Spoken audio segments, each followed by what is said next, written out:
Hello again. So, went to the range, just come back, and both the rifles that I tested had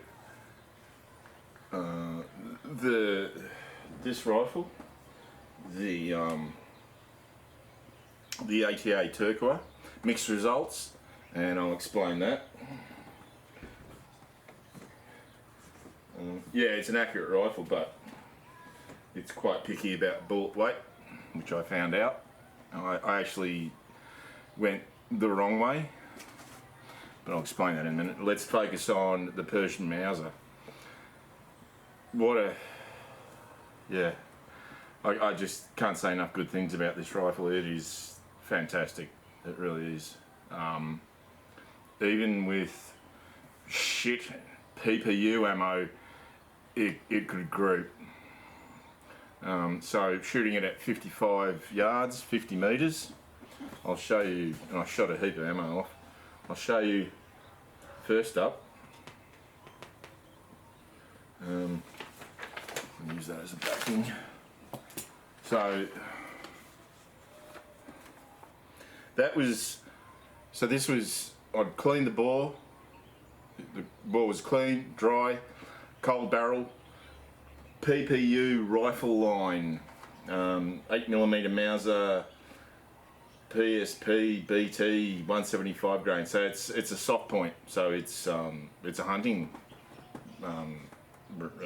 projectile, because soft points aren't allowed in war. They have to be full metal jackets by the Geneva Convention. Yeah. So 175 grains these things have got. So first group ever, 1.9, sort of a vertical string. So obviously clean bore, cold barrel. Then the second group, I only shot, oh no, I shot full groups. I bought 2 boxes of them, so 40 rounds, but I only shot 20 of them off, so 4 groups.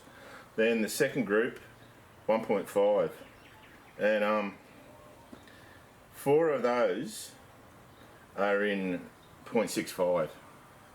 So I'm looking at that and going, it's doing this with PPU, with PPU ammo.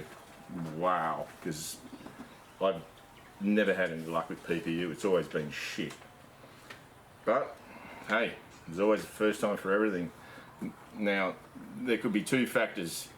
It could be 2 ways, 2 schools of thought. One school of thought is that this is actually a good batch of PPU ammo, or the other school of thought is that this rifle is just so good that it can make shit ammo look good. Yeah, I don't know. The only way I'd be able to test that if I had another 8mm Mauser and put that crap through it. Now, the third group of PPU, 1.2.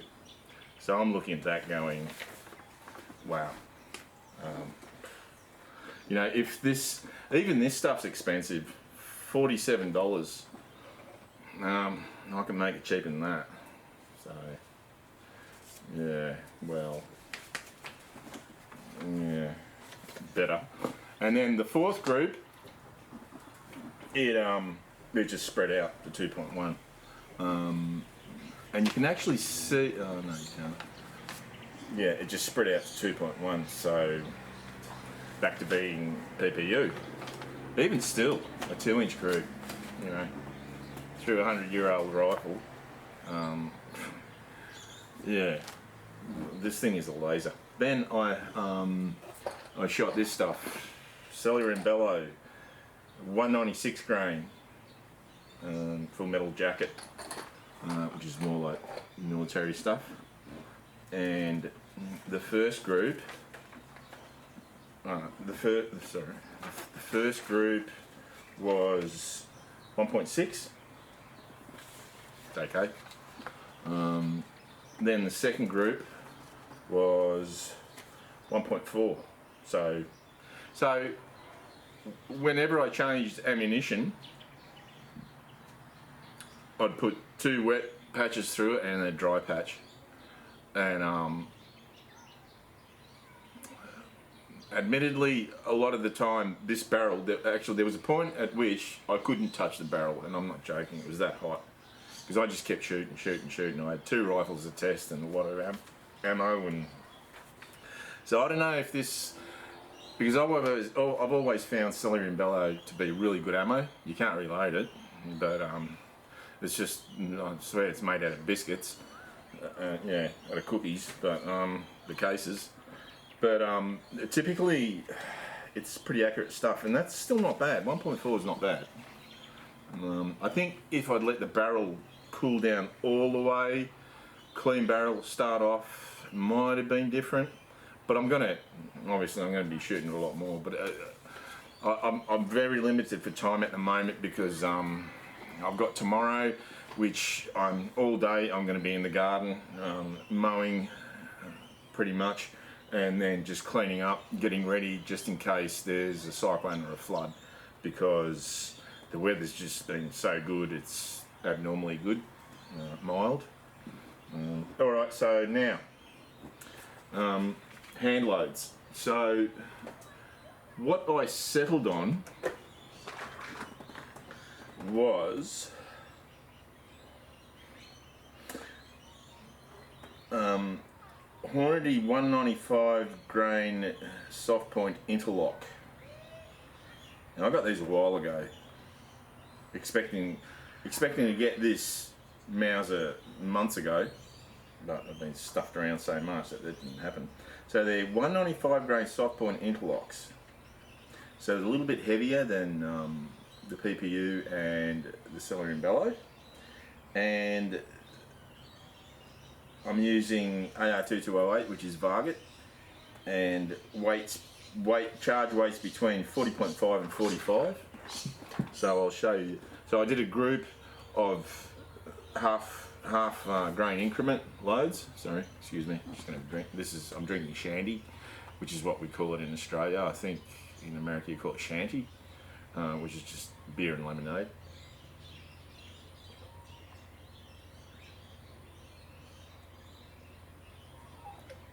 Even though I was drinking through the day, I think I got a bit dehydrated. So, the hand loads. So 40.5 grains, 1.4, not bad. This is with iron sights at 55 yards, 50 metres. Hand load number 2, 41 grains, 1.9.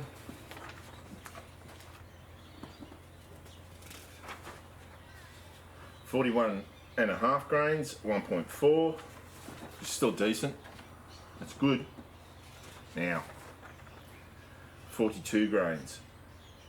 I've got an inch, and 4 of those rounds are in .6. I mean, yeah.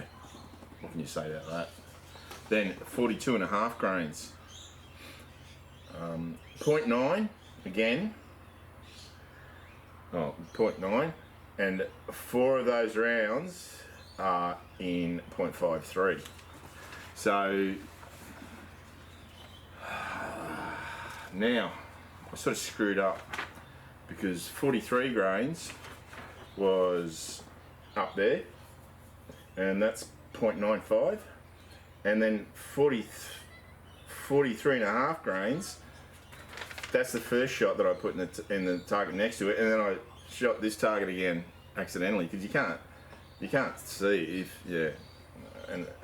but when you overlap these two,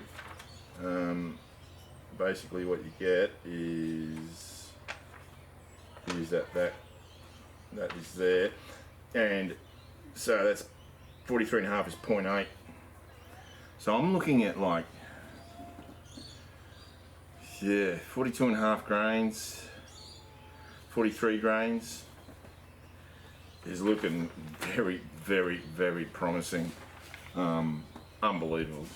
Through iron sights, my old eyes, unbelievable. Ignore that because that was when this was still at 50 metres. I did a cider of, because this thing was so hot, I thought I'd grab the ATA Turqua and do a cider, so that's a grip of 50 metres.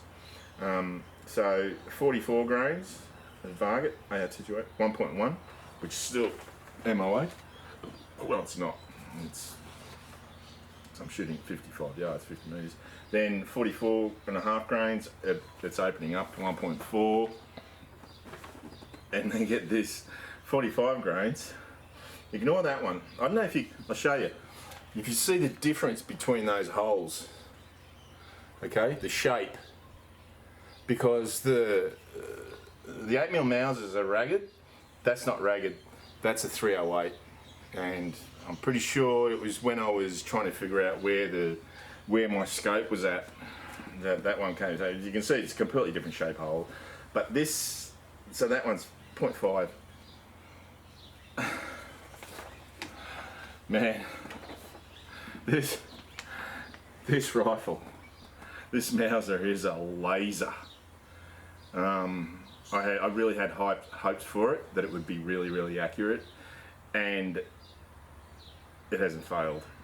It's a laser. It is super, super accurate, which is not surprising because it's a 28.5-inch barrel that looks brand spanking new. Like, and I'm not joking, that barrel looks brand new. It's gorgeous. So that's the Mauser. What a beauty. What a beauty. Next rifle off the rank is the ATA Turqua. So I'm sort of a little bit on the back foot with this one because I did not put my best scope, which is the Delta Titanium 4.5 to 30 on here. I didn't want to take it off the K31 because I'm still working on that one. That's an ongoing project. So what I did was I put my next most powerful, not my next best scope, my next most powerful scope, which is the Walters 6 to 24. Nothing wrong with this scope. Even though it was $160 delivered to my door from Hong Kong, or China, wherever, you know, 160 bucks for a 6 to 24 tactical scope. Tactical. It's only 1-inch tube. You'd think, man, that thing must be a piece of shit. It's not. It works. And 308's got pretty stout recoil. 270's got really stout recoil. 308's got really stout recoil. And this scope just handles it. It doesn't have a problem with the recoil at all. It's not, you know, it's not falling apart. It's just, yeah. So if you see a Walters scope for sale, buy it. Yeah. What can I say? 160 bucks. But anyway, the rifle. So anything bad to report? There is one issue that I have. Because when I was at the store, I did this. I hope you can see this.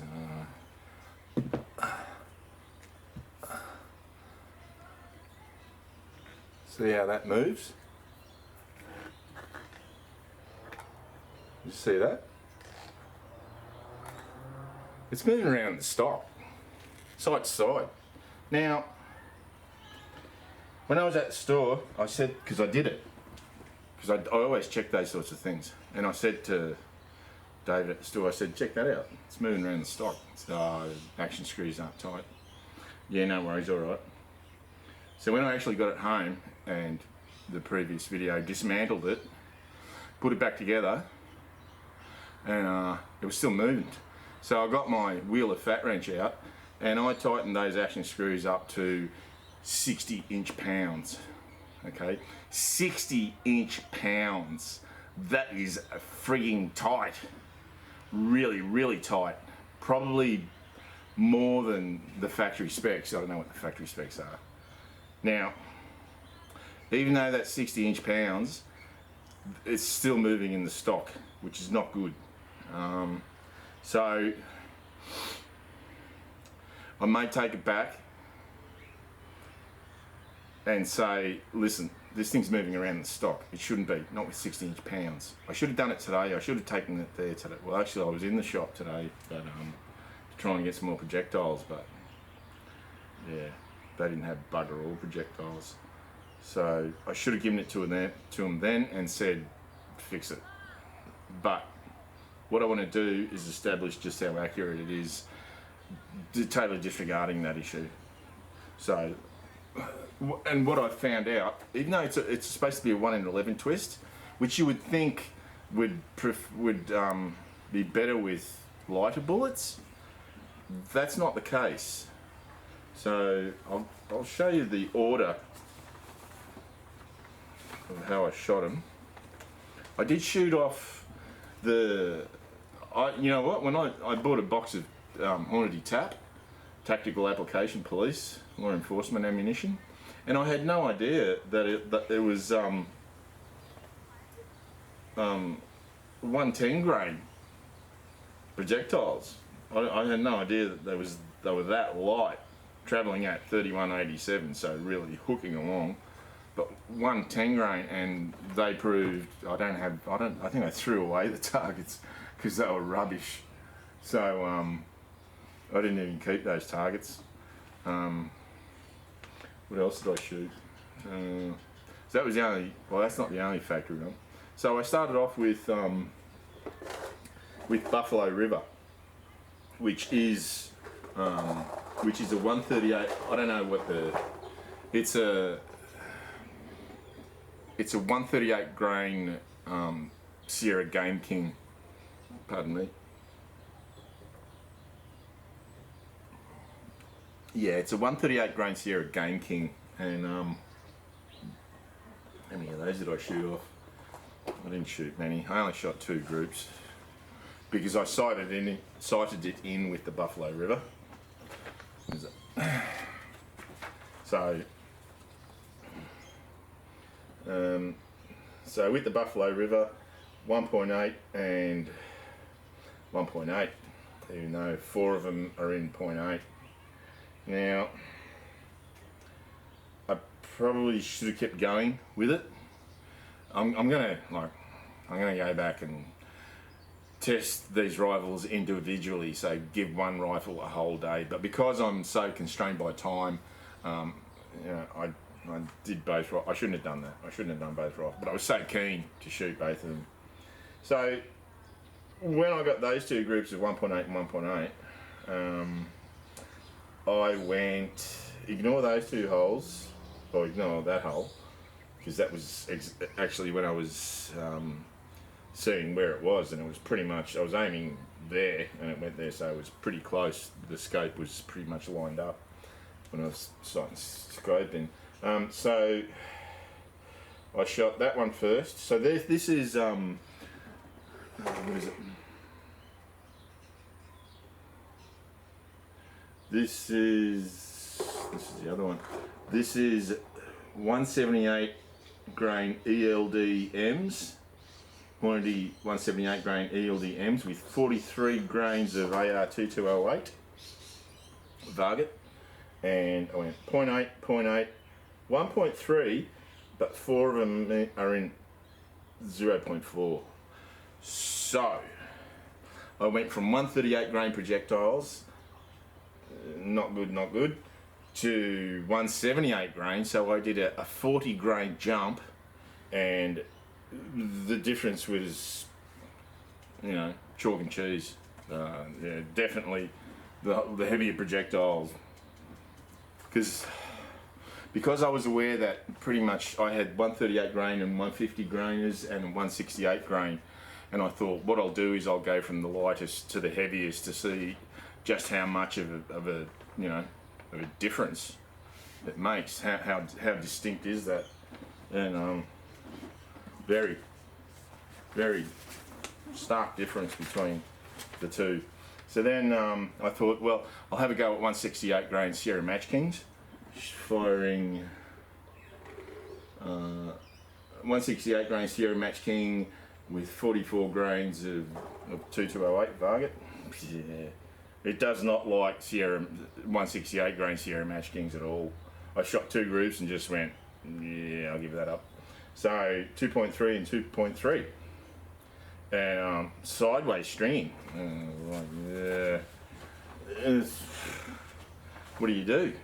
And then 150 grain SSTs, 2.6. So when you take that into consideration, when you see all of that, and then you see 0.8, 0.8, and this group of 0.4 with a flyer at 1.3, it likes heavy bullets, which sort of surprised me because it's supposed to be a 1 in 11 twist. Now 1 in 11 twist, you should be shooting light bullets well. It should cope very well with light bullets. It should prefer lighter bullets rather than say a 1 in 10 twist, which would prefer heavier bullets. But that's not the case. So, realising that, because I've still got some of that light stuff left, I haven't shot it all, so I'll save it. And what I'll do is, one of the shops had, the main shop that I shop at had bugger all. They didn't have any heavy 30 cal boat tail bullets, but the other shop did. So I've got a box of 178 grain ELDXs. I couldn't get any more 178 grain ELDMs, but I'll use the ELDXs. They should perform very similar. And I've got 180 grain SSTs. So, and then I'm not sure when I bought these. I've got 190 grain Match Kings, Sierra Match Kings.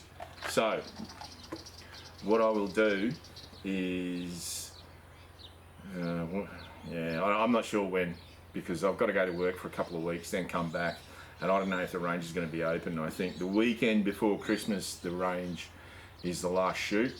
I think they go very, very close to, I think the weekend before Christmas is the last shoot, and then the week after the New Year is the first shoot for the New Year. So it's only about a week off that they have, a week or two. So it's not going to be that long, but it's long enough for me to just, there's so much potential here with the Turqua. Now that I've figured out that it doesn't like light bullets at all. It likes heavy bullets, that was a real surprise.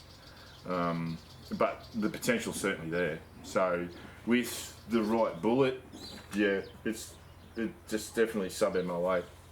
You know, you take 10% off 0.8. So those groups at 100 yards would be like 0.7. Can't say much about that. So this is definitely an MOA rifle. That crap of the, of it moving around the stock. Yeah, I'll see what I'll do with it. I'm trying to figure out exactly whether that block is loose or whether, I don't know what. But anyway, that Mauser, what, ½ inch. So, I know what that Mauser likes. I've got to try and get more of these Hornady 195 grain soft point interlocks, because, yeah, they're really good. They're really, really good. And that's a hunting round, so I can go hunting with that thing. I'd love to go hunting with it. Yeah. So anyway, I don't know when I'll be doing the next video, and it'll be a toss-up which rifle I'll do first. I'll probably do a day for each rifle, but then on a weekend I've got between Friday and Monday. So there's Friday, Saturday, Sunday, Monday. I'll have 4 days. So I'll give each rifle 2 days. But that's when I've got a whole clear 4-day weekend to do it in.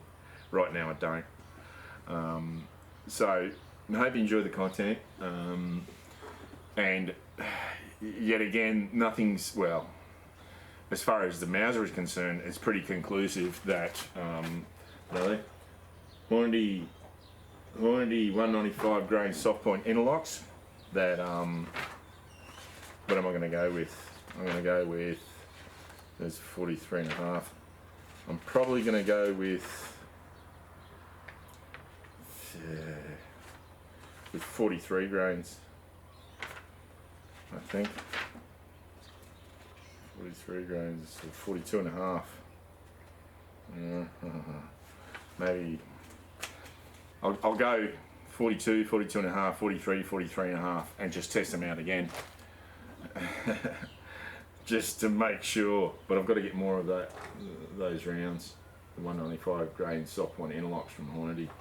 I'll probably have to get them online because I didn't see them anywhere.